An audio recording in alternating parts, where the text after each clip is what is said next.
مکھی دھوکے میں آئے گی؟ مکھی لیبل دیکھ کے کبھی بھی دھوکے میں نہیں آتی، وہ خوشبو دیکھ کے جاتی ہے۔ ہمارے نبی سے صحابہ نے پوچھا کہ اس فرقے کا نام بتائیں، آپ نے نام نہیں بتایا کیونکہ سب لیبل اچھا لگا کے دھوکہ دیتے۔ آپ نے اس فرقے میں جو خوشبو ہے اس کو بتایا کہ اس میں خوشبو کیا آ رہی ہوگی، اس میں جو علامتیں ہیں وہ کیا ہیں۔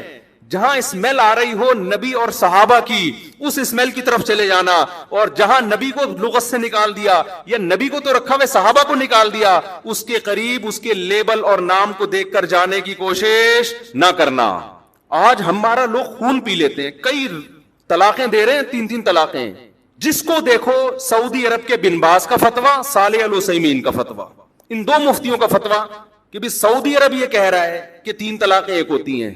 میں کہتا ہوں تم نے کلمہ سعودی عرب کا پڑھا ہے یا نبی اور صحابہ کا کلمہ پڑھا ہے؟ کوئی ایک صحابی دکھا دو جس نے 3 طلاق کو ایک کہا ہو، اور میں درجنوں دکھاؤں گا آپ کو۔ یار آپ لوگوں نے صحابہ سے بھی زیادہ سعودی عرب کے علماء کو بنا لیا ہے، یہ تو 15ویں صدی کے علماء ہیں۔ وہ کہتے ہیں وہ حدیث کوٹ کرتے ہیں، اس حدیث کا مطلب صحابہ نے کیا سمجھا؟ کسی ایک صحابی نے اس حدیث کا وہ مفہوم لیا جو سعودی علماء لے رہے ہیں۔ میں سعودی علماء کے خلاف نہیں ہوں، وہ ہم سے زیادہ بہتر ہوں گے، ہم سے تقویٰ میں، للہیت میں، علماء کا ادب ہمارے لیے ضروری ہے، مگر آپ نے جب تقلید کرنی ہے تو آپ سعودی علماء کی کرو گے یا صحابہ کی؟ صحابہ کی کرو گے۔ آپ فقہ حنفی کو نہیں مانتے، آپ شافی کو نہیں مانتے، صحابہ کو تو سب مانتے ہیں نا۔ کوئی ایک صحابی دکھا دو جس نے 3 طلاق کو ایک کہا ہو، حتیٰ کہ جو صحابی 3 کو ایک کہنے والی حدیث بیان کر رہے ہیں وہ بھی 3 کو کتنی کہتے ہیں؟ 3 کہتے ہیں۔ اس کا مطلب اس حدیث کا وہ مفہوم نہیں ہے جو بن باز مراد لے رہے ہیں۔ ایسے تماشے ہو رہے ہیں نا طلاقوں کے بعد آج کل۔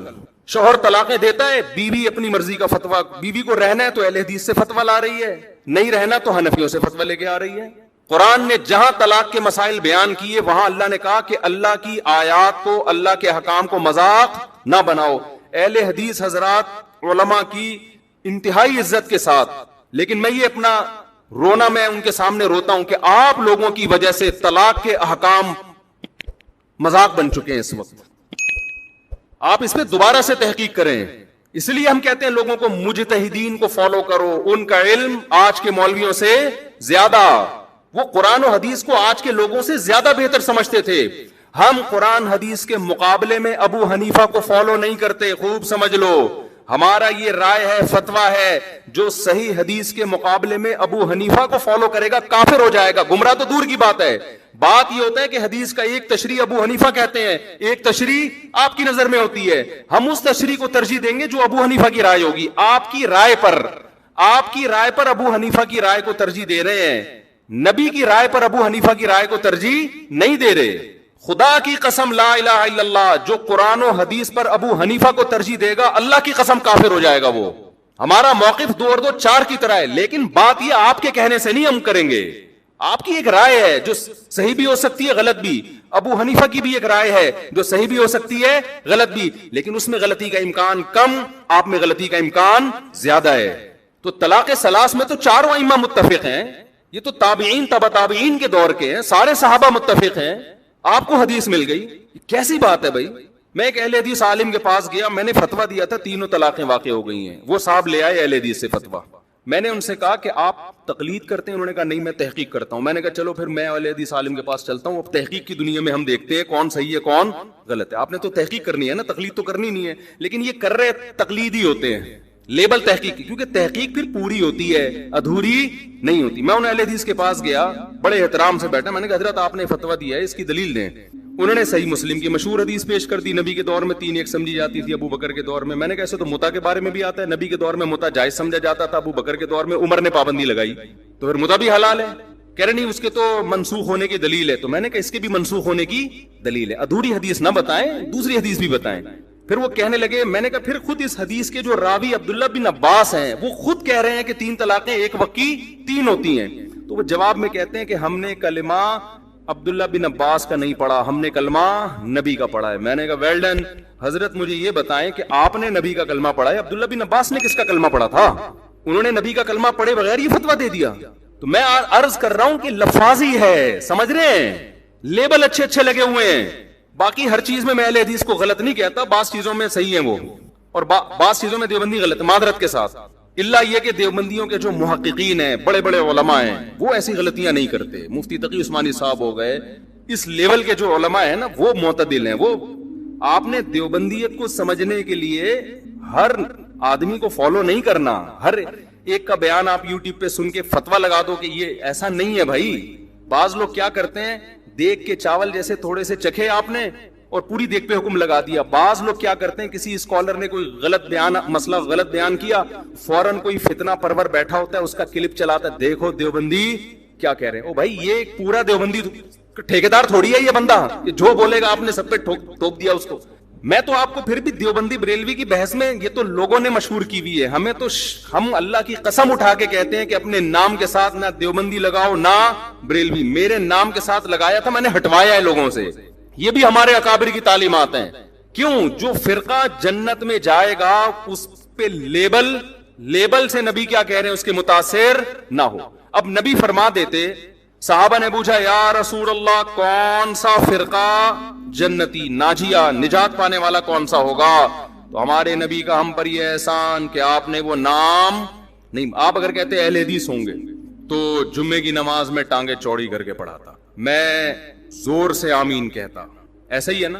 ہمارے نبی کہتے کہ وہ حنفی ہوں گے تو جتنے اہل حدیث ہیں وہ کیا بن جاتے, سارے حنفی بن جاتے. ہمارے نبی کہتے کہ وہ ہری پگڑی والے ہوں گے, اب تو انہوں نے بھی سفید کر دی پگڑی, تو ہم سب ہرے ہرے ہوتے ہیں. یہاں کیا خیال ہے؟ پگڑی بھی ہری ہوتی, اور اب مجھے نہیں پتا ان کا کیا کیا ہرا ہوتا ہے, اللہ بہتر جانے. اور کیا ہرا ہوتا؟ پین ہرا ہوتا جی, کنگھی ہری ہوتی ہے, شکریہ جی, ٹیوب لائٹ ہری. اچھا خیر, نبی فرماتے وہ دیوبندی ہوں گے تو سب لوگ اپنے نام کے ساتھ کیا لگاتے؟ دیوبند. نبی نے نام, نبی فرماتے وہ شیعہ ہوں گے تو سب کیا بنے ہوتے؟ ہم محرم میں کالے کپڑے پہن کے بیٹھے ہوتے, سب اپنے آپ کو شیعہ ثابت کرنے میں لگے ہوتے. نبی نے علامت بتائی تاکہ ملتے جلتے ناموں سے دھوکا نہ کھائیں, ناموں سے متاثر نہ ہو. نام کچھ بھی ہو, اول تو ہمارا نام مسلم رکھ دیا ہے قرآن نے, تو ہم سب کیا ہیں؟ مسلم ہیں, جس کو اردو میں مسلمان کہا جاتا ہے. ہمیں کسی اور شناخت کی بالکل ضرورت نہیں ہے. سوال پیدا ہوتا ہے پھر یہ مشہور کیسے ہو گئے دیوبندی بریلوی؟ میں بار بار کہتا ہوں یہ لوگوں نے نام دیے ہیں آسانی کے لیے. مثال کے یہ لوگ کیوں نام دیتے ہیں؟ آپ کہیں رشتہ لینے کے لیے جائیں, لڑکی والے آپ کا کانسیپٹ پوچھنا چاہتے ہیں کہ یہ میلاد شریف والا ہے, تیجے 40 والا ہے, ربیع الاول میں پروگرام والا ہے, یا یہ والا نہیں ہے. اب وہ پوری ڈیٹیل پوچھیں تمہارا عقیدہ کیا ہے, پوری ڈیٹیل کے بجائے شارٹ نام رکھا ہوا, بھائی جو یہ کرتے ہیں ان کو بریلوی کہا جاتا ہے, جو یہ نہیں کرتے ان کو کیا کہا جاتا ہے؟ دیوبندی. تو ان شارٹ وہ انہوں نے, کیونکہ مسلمان تو دونوں ہی کہلاتے ہیں نا. ایک صاحب مجھے کہنے لگے آپ حنفی کیوں ہیں, آپ مسلم کیوں نہیں ہیں؟ میں نے کہا ہم حنفی شافی کے مقابلے میں ہیں, غیر مسلم کے مقابلے میں ہم مسلم ہیں. ہم دیوبندی بریلوی کے مقابلے میں کہلاتے ہیں, غیر مسلم کے مقابلے میں تھوڑی ہم دیوبندی ہوں, تو مسلم ہیں. تو اللہ نے ہمارا نام مسلم غیر مسلم کے مقابلے میں رکھا ہے. باقی نام بھی ہم نے نہیں رکھے, پبلک نے اپنی آسانی کے لیے رکھے, پھر وہ مشہور ہو گئے. ورنہ نہ دیوبندیت میں کچھ ہے نہ بریلویت میں کچھ ہے. اصل میں تو وہ علامت جو نبی بیان کر رہے ہیں, وہ علامت جس میں پائی جائے گی, خواہ وہ دیوبندیت کے نام سے ہو, اہل حدیث کے نام سے ہو, بریلوی کے نام سے ہو, شیعہ کے نام سے ہو, سنی, اس سے کوئی فرق نہیں پڑتا. نام تو وہی دینا چاہیے مسلم. لیکن میں بتا رہا ہوں لوگ اپنی آسانی کے لیے نام دیتے. کس مکتبہ فکر سے آپ کا تعلق ہے؟ تاکہ ان شارٹ بات ہو جائے نا. تو نام نبی قرآن نے ہمیں مسلم دیا, اور علامت کیا بتائی؟ صحابہ نے پوچھا یا رسول اللہ کیا کون سا فرقہ؟ آپ نے فرمایا ما انا علیہ و اصحابی. کیا بلاغت ہے یار اس کلام میں, سارے فرقوں کا پول پٹیاں کھول دی. آپ نے یہ نہیں فرمایا جو قرآن کو فالو کرے گا, یہ نہیں فرمایا, کیونکہ ہر فرقہ نسبت کہاں کرتا ہے؟ قرآن تو سب کی بیس ہے نا, قرآن ہی سے نکل گئے. کیا خیال ہے بھائی؟ ایک فرقہ مسلمانوں میں آئے اور کہ میں تورات کو مانتا ہوں, قرآن کو نہیں مانتا ہوں, یہ تو ہے ہی نہیں, تو کسی کھاتے میں ہے ہی نہیں, نکل یہاں سے. بیس تو قرآن ہے, اور قرآن کو ماننا بھی ضروری, اس کو فالو کرنا بھی. لیکن فرقوں میں جب فرق کیا جا رہا ہے تو قرآن کا تذکرہ نہیں. ما انا علیہ, جس پر میرا عمل میں چلوں, تو نبی جس پر چلے اس کو تو حدیث کہا جاتا ہے. اور یہ بھی نہیں فرمایا حدیث, کیونکہ حدیث قول, عام طور پر حدیث کا اطلاق قول پر ہوتا ہے. بخاری میں ایک روایت آ گئی, مسلم میں ایک روایت آ گئی, لوگ اس کو حدیث سمجھتے ہیں. نبی کا جو پراپر عمل رہا ہے, کس پر آپ صلی اللہ علیہ وسلم عمل کر کے گئے ہیں, اس کو آج کل کے لوگوں نے حدیث سے خارج کر دیا. مثال کے طور پر امام مالک حدیث لے کر آتے ہیں ہاتھ باندھ کے نماز پڑھنے کی, فتوا دیتے ہیں ہاتھ چھوڑ کے نماز پڑھی جائے. میں مسجد نبوی میں بیٹھا ہوا تھا, ایک صاحب تقریر کر رہے تھے اردو میں, سارے فتنے وہاں اردو اسپیکنگ جا کے پھیلاتے ہیں. عرب میں نہیں عام طور پہ یہ تشدد. اس سے کسی نے پوچھا کہ ہاتھ چھوڑ کے نماز پڑھنا کیسا ہے؟ انہوں نے کہا بالکل ناجائز، بدعت. کیوں؟ حدیث میں آتا ہے ہاتھ باندھ کے نماز. ہم حدیث کو فالو کریں گے، امام مالک کو فالو نہیں کریں گے. اتنی سختی سے امام مالک پہ رد کیا. میں نے کہا اس جگہ امام مالک نے کئی سال بیٹھ کے درس دیا ہے، اس نے ان کی شخصیت کا بھی احترام نہیں کیا. عوام یہ میسج لے کے جا رہی ہے کہ قرآن و حدیث کا اس کو پتا ہے، امام مالک کو پتا نہیں تھا. حالانکہ وہ تو تبع تابعین میں سے ہیں. حدیث میں آتا ہے ان قریب ایک شخص پیدا ہونے والا ہے مدینہ میں جس کی طرف پوری دنیا سے علم کے لیے لوگ آئیں گے. اکثر علماء اس طرف گئے، اس سے مراد امام مالک ہیں. اکثر علماء اس طرف گئے. اتنے بڑے عالم کا مذاق اڑا دیا آپ نے. آپ یوں کہہ سکتے تھے کہ حدیث میں آتا ہے کہ ہاتھ باندھ کے نماز. امام مالک نے دیکھا کہ مدینہ والے ہاتھ چھوڑ کے نماز پڑھ رہے ہیں. امام مالک نے اس سے دلیل پکڑی کہ انہوں نے صحابہ کو دیکھا ہوگا، اور صحابہ نے کس کو دیکھا؟ نبی کو. تو اگرچہ باندھنے کا تذکرہ ہے لیکن نبی کا آخری عمل کیا تھا؟ ہاتھ چھوڑ کے. تو امام مالک کی رائے میں یہ دلیل ہے. وہ کہہ رہے ہیں کہ حدیث میں تو ہمیں باندھنے کا تذکرہ ملتا ہے لیکن جو عمل مل رہا ہے ہمیں پریکٹیکلی، جو تواتر مل رہا ہے وہ چھوڑنے کا مل رہا ہے. تو عملی تواتر کو وہ زیادہ ویلیو دے رہے ہیں قولی حدیث سے، تو وہ بھی حدیث ہی پر عمل کر رہے ہیں. پھر آپ ایک رائے بیان کر دیتے کہ بھئی ان کی رائے بھی ٹھیک ہے، دلیل ان کی بھی بنتی ہے، لیکن ہم حدیث کے ظاہر کو دیکھتے ہیں. بھئی باندھنے کا تذکرہ ہے تو ہم کہتے ہیں نبی نے جو چھوڑ کے نماز پڑھی ہوگی ہو سکتا ہے وہ کسی عذر سے پڑھی ہو، یا ہو سکتا ہے کہ جی وہ آسانی کے لیے، یہ بتانے کے لیے کہ یہ بھی جائز ہے. تو ادب کا تقاضا یہ کہ باندھ لیے جائیں. لیکن اگر کوئی امام مالک کی رائے کو فالو کر رہا ہے تو ہم اس کو بھی برا نہیں کہیں گے. یہ انداز ہوتا تو میرا خیال ہے زیادہ اچھا ہوتا. لیکن آج کل کے اسکالرز جو قرآن حدیث کے ٹھیکیدار بنے ہوئے ہیں ان کا یہ اسٹائل بولو نہیں ہے. ان کا یہ اسٹائل ہے کہ حدیث مجھے آتی ہے باقی سارے جاہل ہیں. یہ تو امام مالک کے بارے میں اگر وہ پوچھ لیتے نا رفع الیدین کا مسئلہ امام حنیفہ کا، پھر تو وہ ایک دم آگ نکلنا شروع ہو جاتی. جو اسٹائل امام مالک کا تھا کہ مدینہ میں نے لوگوں کو ہاتھ چھوڑ کے نماز پڑھتے ہوئے پایا ہے، رفع الیدین نہ کرنے کے بارے میں وہی دلیل کس کی ہے؟ امام ابو حنیفہ کی، کہ کوفہ علم کا مرکز تھا. کوفہ میں عبداللہ بن مسعود اور علی رضی اللہ تعالیٰ عنہ کے آ کے آباد ہوئے. یہ دونوں صحابہ علم میں دوسروں سے بہت زیادہ تھے. ان کے شاگرد جتنے بھی کوفہ میں تھے رفع الیدین نہیں کرتے تھے. امام ابو حنیفہ نے اس سے استدلال کیا کہ ٹھیک ہے بخاری مسلم تو امام حنیفہ کے بعد آئی ہے لیکن صحیح حدیثیں رفع الیدین کرنے پر بھی ہیں. لیکن یہ جو آخر میں نہیں کر رہے اتنے سارے صحابہ، تو یہ اس کی علامت ہے نبی نے آخر وقت میں ترک کر دیا تھا. آپ اس دلیل پہ آپ یہ کہہ سکتے ہیں کہ مجھے یہ دلیل سمجھ میں نہیں آتی. میری رائے یہ کہ کیونکہ بخاری میں ہے تو ہم رفع الیدین کریں گے. ٹھیک ہے، آپ کی نہیں سمجھ میں آ رہی تو ٹھیک ہے، ہم تو مانتے ہیں نبی نے کیا ہے. لیکن اگر ابو حنیفہ اہل کوفہ اور صحابہ تابعین جو ان کے شاگرد تھے ان کے عمل سے استدلال کرتے ہوئے نہ کرنے کا فتویٰ دے رہے ہیں، آپ ان کی نماز کو بولو خلاف سنت ہے، اس کا مطلب آپ اپنی رائے کو دوسرے پر تھوپنا چاہتے ہیں. امام ترمذی جو امام بخاری کے شاگرد ہیں، جب رفع الیدین کرنے کا ذکر کیا نا انہوں نے، آپ ترمذی میں دیکھ سکتے ہیں عربی میں، تو اس میں کہتے ہیں وَبِهِ يَقُولُ بَعْضُ أَهْلِ الْعِلْمِ مِنْ أَصْحَابِ النَّبِي، رفع الیدین کرنا بعض اہل علم صحابہ کی رائے تھی. جب رفع الیدین نہ کرنے کا تذکرہ کیا ہے تو پھر لکھتے ہیں وَبِهِ يَقُولُ غَيْرُ وَاحِدٍ مِنْ أَهْلِ الْعِلْمِ مِنْ أَصْحَابِ النَّبِي، یہی اہل علم صحابہ میں بہت سارے لوگوں کی رائے ہے. یہ کون کہہ رہے ہیں؟ امام بخاری کے شاگرد. حالانکہ وہ خود بھی رفع الیدین کے قائل تھے، لیکن دلیل میں صحابہ کی جب بات آ رہی ہے تو کیا کہہ رہے ہیں؟ تو میں آپ سے عرض کر رہا ہوں کہ ہر محدث، ہر مجتہد کا اپنا ایک اصول ہوتا ہے، اور اس کا بنیادی مقصد کس کو فالو کرنا ہے؟ نبی کو فالو کرنا. تو آپ صرف قولی حدیث لے رہے ہو، نبی کا عمل نہیں دیکھ رہے، یہ مسٹیک ہے.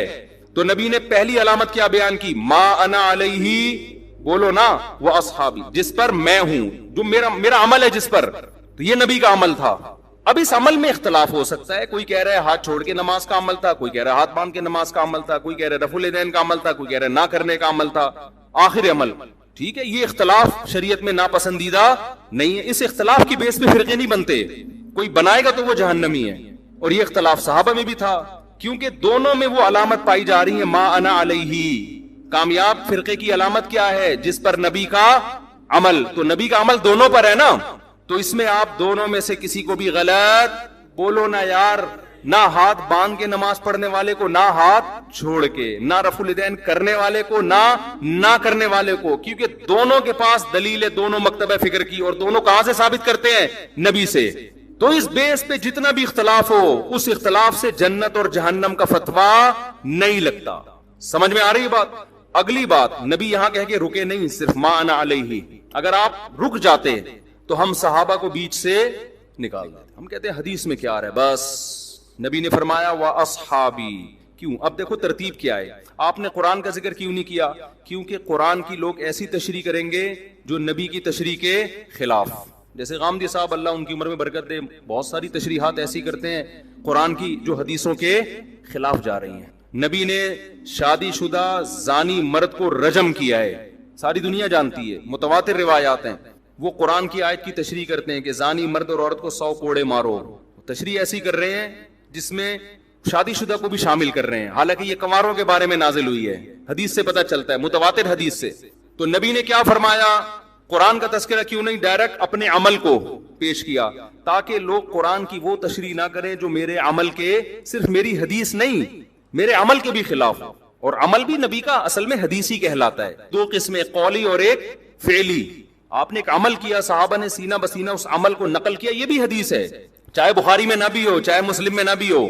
دوسرا، آپ نے ان لوگوں پہ رد کرنے کے لیے جو حدیث کی تشریح اخپل طریقے سے کریں اور اس میں صحابہ کو بیچ سے نکال دیں، ان کو نکالنے کے لیے آپ نے کیا فرمایا؟ میرا اور میرے اصحاب کا عمل. سمجھ میں آ رہی ہے بات؟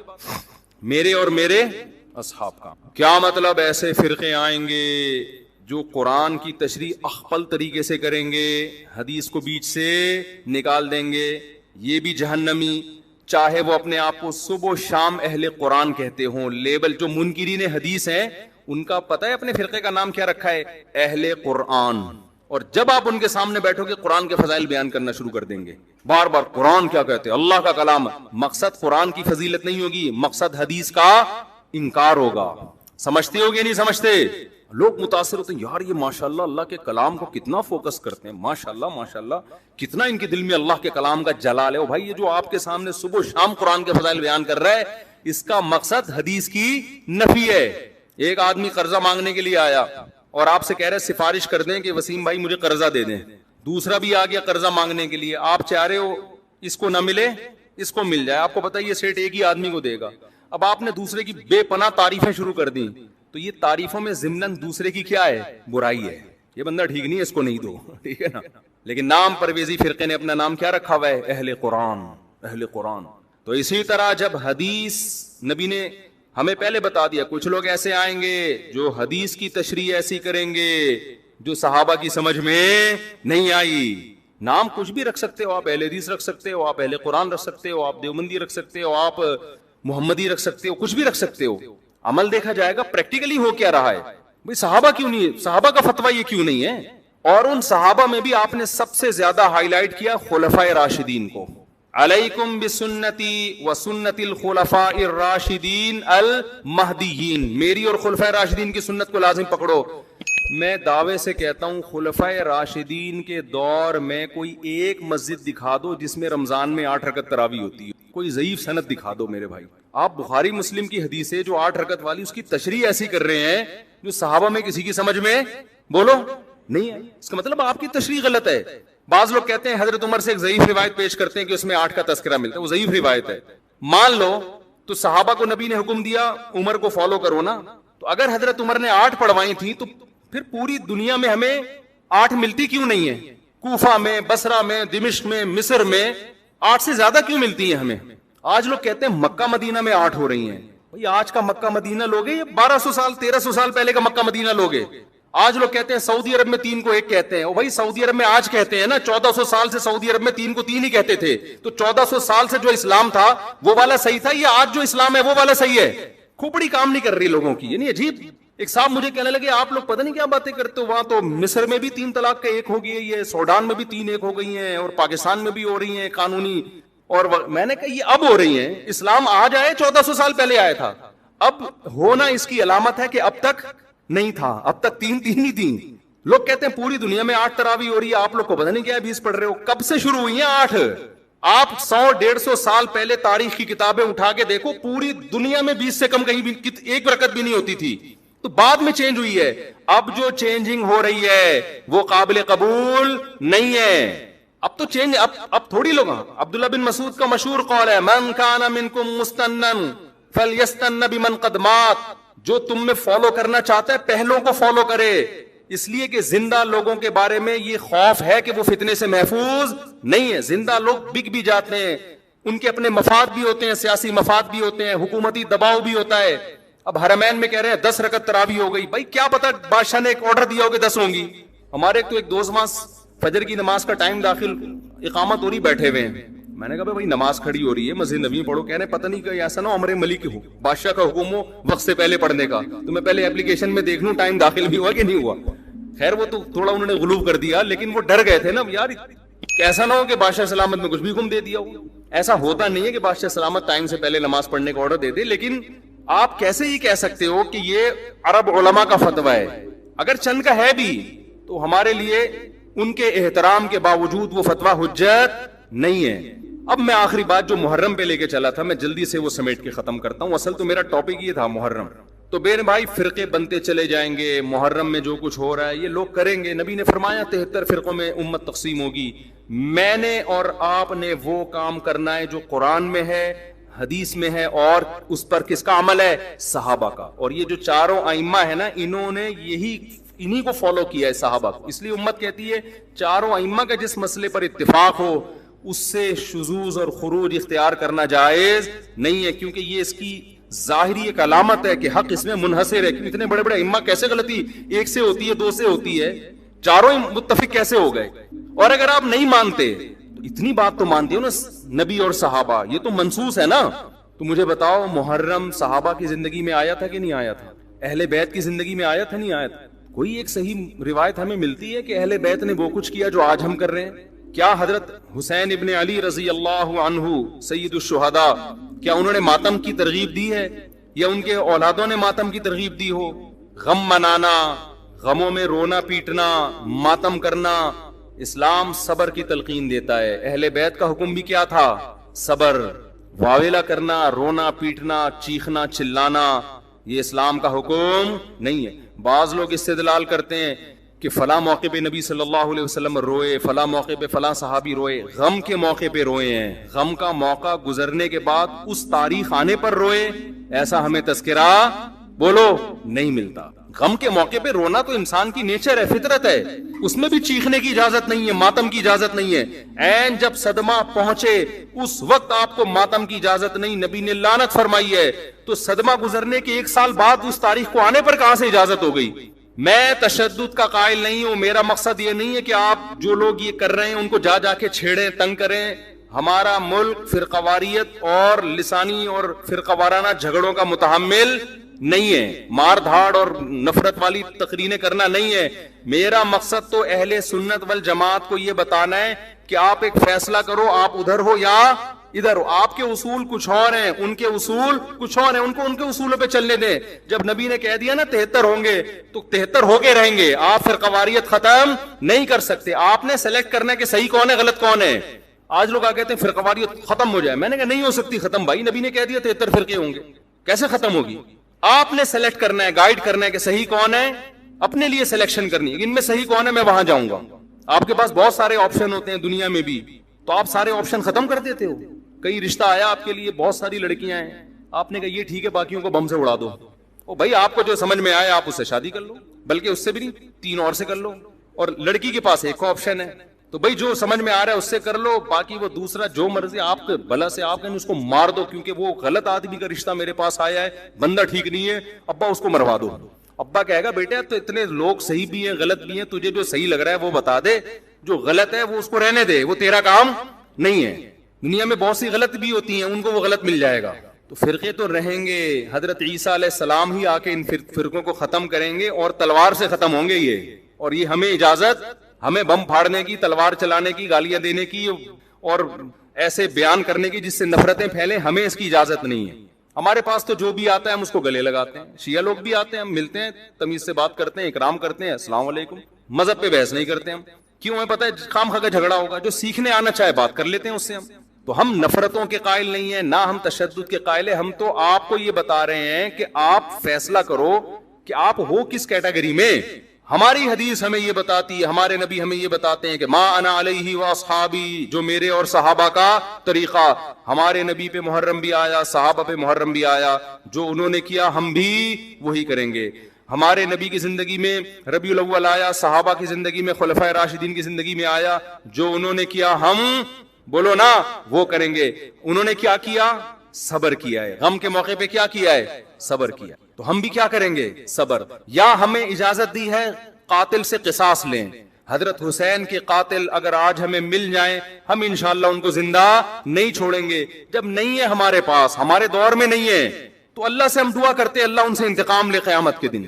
حضرت حسین کے خون کا بدلہ لے اللہ ان سے, اور لے گا, اللہ کیوں چھوڑے گا. لیکن اگر ہم نے اس حدود سے تجاوز کر کے ہم نے وہ کچھ کیا جو اللہ اس کے رسول کی منشا کے خلاف ہے, تو میرے بھائی جہاں قاتلوں سے سزا لی جائے گی, اللہ ہمیں بھی نہیں چھوڑے گا. کہ یہ کون سی اہل بیت کی تعلیمات تھی جس پر تم عمل کر رہے ہو. سفید لباس اسلام میں پسندیدہ ہے, ٹھیک ہے, نبی نے ہر رنگ کا لباس پہنا ہے, پسند کس کو کیا؟ سفید. وہ محرم میں بھی پسندیدہ, وہ سفر میں بھی, وہ ربیع الاول میں. جیسے ہی رشتہ میسر ہو, اسلام حکم دیتا ہے نکاح میں تاخیر نہ کرو, چاہے محرم ہو. محرم ہے تو سفر تک ڈیلے نہ کریں, سفر میں رشتہ ملا تو ربیع الاول تک ڈیلے نہ کریں. ویسے بھی میرے بھائی جس نے 4 شادیاں کرنی ہوں گی, وہ اگر ڈیلے کرنا شروع کر دے تو اس کی ہو گئی. پھر اسلام میں تو یہ کہ جلدی نکاح کرو, محرم میں بھی کریں. جو نہیں کر رہے ان کو چھوڑ دیں, اپنے ان کا فرقہ ہے, ان کا مسلک ہے, چھیڑے نہیں کسی کو, جا کے بحث نہ کریں. دفتروں میں بحثیں خامخواہی شروع ہو جاتی ہیں. آپ نے اپنے بارے میں فیصلہ کرنا ہے, میں کدھر ہوں, میں کدھر کھڑا ہوں. جو کالے کپڑے پہننے دیں, نہ ان پہ طنز کریں, نہ ان پہ ہوٹنگ کریں, یہ جائز نہیں ہے. اس سے نفرتیں پیدا ہوں گی. جو کر رہا ہے کرنے دو. آپ کے بچے جب پوچھیں ابو انہوں نے کالے کپڑے پہنے, بولیں بیٹا ان کا فرقہ ہے, ہم لوگ اس فرقے کے نہیں, ختم ہو گئی بات. تو ابو ہم اس فرقے ہم کیوں نہیں ہیں؟ بیٹا ہم, حدیث میں آتا ہے کہ ما انا علیہ و اصحابی. جب بچہ آپ کا پوچھے نا تو آپ بتائیں حدیث میں آتا ہے جو میرے اور صحابہ نے, چونکہ صحابہ نے یہ نہیں کیا تو ہم بھی نہیں کر رہے. تو بیٹا پوچھے گا پھر یہ کیوں کر رہے ہیں, تو بیٹا جو ان کا کام ہے وہ ان سے پوچھنے کا ہے, وہ مجھ سے پوچھنے کا نہیں ہے. اب بچہ جائے گا ان سے پوچھنے کے لیے, اس کو بولیں بیٹا جب بڑے ہو جاؤ گے نا پھر جا کے پوچھنا, ابھی پوچھا تو رپلائی بھی ہوگا, اس سے کیا پیدا ہوگا؟ فتنہ. تو بچے میں کھوپڑی ہوگی تو وہ اتنی بات اس کی کھوپڑی میں انشاءاللہ آ جائے گی, 2 اور 2 4 کی طرح. پھر بچہ کہے گا ہمیں کیا کرنا چاہیے, اس کو بتا دو بیٹا قرآن میں صاف طور پہ لکھا ہوا ہے کہ ہم نے بنی اسرائیل سے عہد لیا تھا کہ ان احکام کو فالو کرنا ہے. بنی اسرائیل نے ان احکام کو چھوڑ کر فرقے بنا دیے. تو بیٹا قرآن میں سورہ بقرہ میں اللہ کہہ رہا ہے ان احکام کو فالو کرو, وَاعْبُدُوا اللَّهَ, اللہ کی عبادت کرو. سمجھتے ہو بیٹا ہم نے کیا کرنا ہے؟ اللہ کی عبادت. ابو عبادت کیسے کرنی ہے؟ بیٹا 5 نمازیں پابندی سے پڑھنی ہے, ٹھیک ہے نا. زندگی میں 1 دفعہ حج کرنا ہے. بیٹا سال میں 1 دفعہ زکوٰۃ دینی ہے, اس کے حکام علماء سے پوچھ لو. یہ کرنا ہے ہم نے, محرم میں بھی کرنا ہے, سفر میں بھی کرنا ہے, ربیع الاول میں بھی کرنا ہے, اور ربیع الثانی میں بھی کرنا ہے. جس کا جو حکم آتا جائے, رمضان میں روزے رکھنے, حج کے ایام میں حج کرنا ہے, وہ اللہ نے ڈیٹیں ہمیں بتا دی. ابا محرم میں کیا کرنا ہے؟ بیٹا محرم میں 9 10 یا 10 11 کا روزہ رکھنا ہے, اور زیادہ روزے رکھ سکتے ہو تو سبحان اللہ. حدیث میں آتا ہے سب سے زیادہ رمضان کے بعد روزوں کا ثواب کس مہینے میں ملتا ہے؟ محرم میں ملتا ہے. بیٹا ہم نے یہ کرنا ہے. سمجھ میں آ رہی ہے بات کی نہیں آ رہی؟ اور کیا کرنا ہے؟ اور اس سے بولو قرآن میں اللہ کہتا ہے وَلَا تُشْرِكُوا بِهِ شَيْئًا, اللہ کی عبادت کرنی ہے, اس کے ساتھ کسی کو شریک نہیں, پکارنا نہیں ہے صرف یا اللہ مدد, نہ یا علی مدد, نہ یا غوث اعظم مدد, نہ یا رسول اللہ مدد. یہ سارے نعرے بیٹا ہم لوگوں کے بولو نہیں. اچھا ابو فلاں نے فلاں کتاب میں لکھا ہے کہ یا رسول اللہ مدد, تو دائرے اسلام سے خارج ہے. بیٹا کون دائرے میں داخل ہے کون خارج ہے یہ تیرا ہیڈ ایک, کیونکہ بچے نے اس کو لے کے پھر وہ فتوے دینا شروع. بیٹا اس کو چھوڑ دے اپنے حال پہ, میں جو تو نے کرنے کے کام ہے وہ میں تجھے بتا رہا ہوں. وہی ہے نا, ایک آدمی رات کو تہجد میں اٹھ کے دعا مانگ رہا تھا, اے اللہ سارے لوگ سو رہے ہیں میں اکیلا جاگا ہوا ہوں, اس عمل کی لاج رکھ لے, سارے لوگ خراٹے لے رہے ہیں میں اکیلا. لوگوں نے کہا بھائی تو اپنی باتیں بتا, ہماری برائیاں کیوں کر رہا ہے اللہ کے سامنے.